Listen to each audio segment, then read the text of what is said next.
What's up, metal and heavy music fans? It's Flight of Icarus again with MetalTrenches.com, and today I want to talk about French technical progressive death metal band EXOCRINE continuing to demolish their peers from the underground with their fourth album Maelstrom, once more via Unique Leader Records.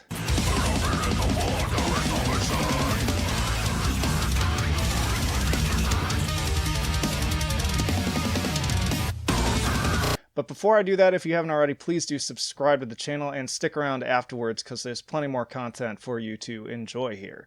I would recommend EXOCRINE to fans of Necrophagist, Within Destruction, and Cynic. And I have to say, I fucking love this band, and admittedly feel a certain sense of ownership in the whole kind of douchey hipster, I knew them before they were cool kind of way.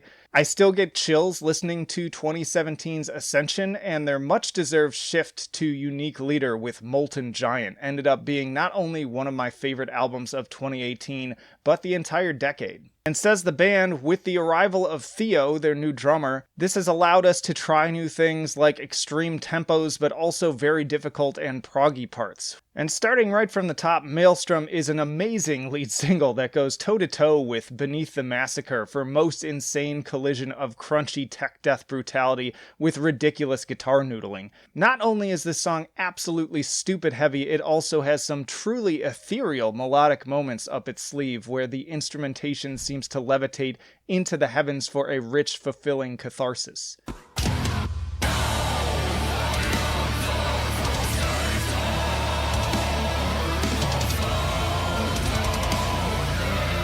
Abyssal Flesh is another highlight, getting right down to business with a ripping guitar hook that is both pummeling and delightfully infectious, alongside equally brutal breeze and growls. It's the type of riff that lodges itself in your brain like so many crayons lost up the nose of a toddler.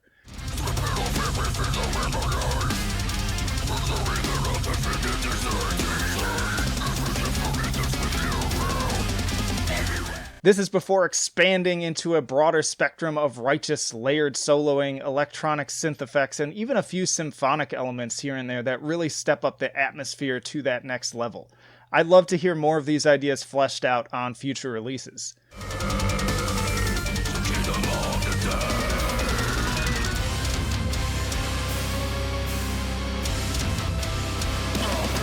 And speaking of alternative instruments on this album, you can catch some pretty stunning trumpet of all things towards the end of Wall of Water and The Wreck, as well as a few more times on closing track Galactic Gods to really punctuate its midpoint climax and put a bow on the whole experience.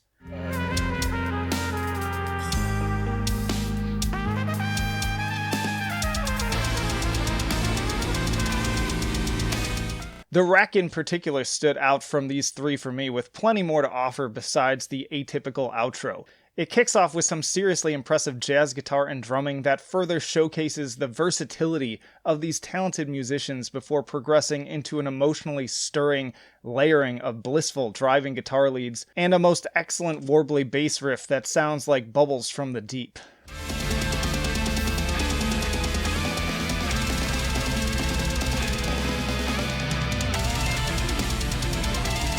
And in case you haven't already picked up on it yet, from the album art to the song titles, there's a clear conceptual through line here involving maritime themes. Shipwrecks, storms, even the mythical deep sea beast the Kraken makes an appearance. And aside from the lyrics, you can hear it in the music itself, with riffs that often sound very wet and torrential in nature.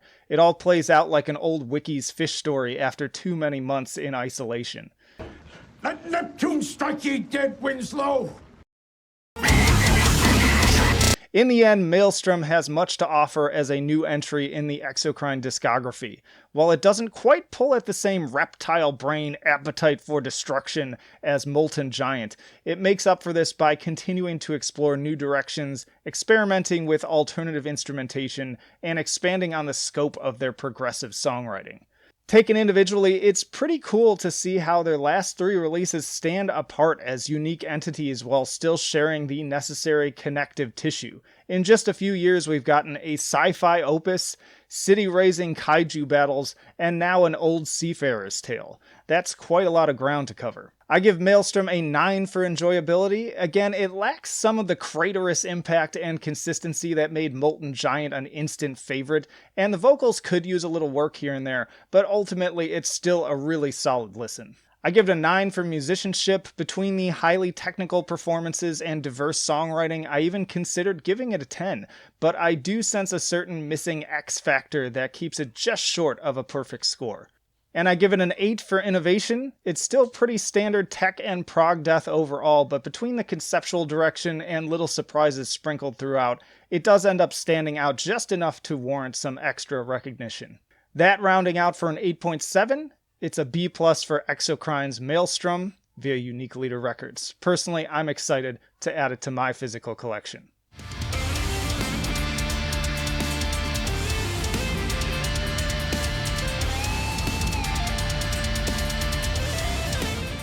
Y'all, thanks as always for watching, and if you enjoyed the sound of this album, you should also check out my reviews for Croesus, Xenobiotic, and Beneath the Massacre, just to name a few. And again, if you haven't already, please do subscribe to the channel, because there are way more reviews than that. There's also tier lists, the podcast, you name it. If you're interested in metal and heavy music, we've got it here. So please do stick around, like the video if you'd enjoyed it. Hop down to the description, you can find links to all of our social media where you can follow us. Also, you can sign up for the email newsletter that I personally send out every Friday to keep you up to date with what's going on at metaltrenches.com. And again, if you're a returning viewer, you feel like you're getting added value out of all of these videos and the content, then by all means, please just give us $1 a month on our Patreon or Subscribestar. Makes a huge difference in covering my overhead costs and also just justifying the time that I put into this. But that'll do it for this video.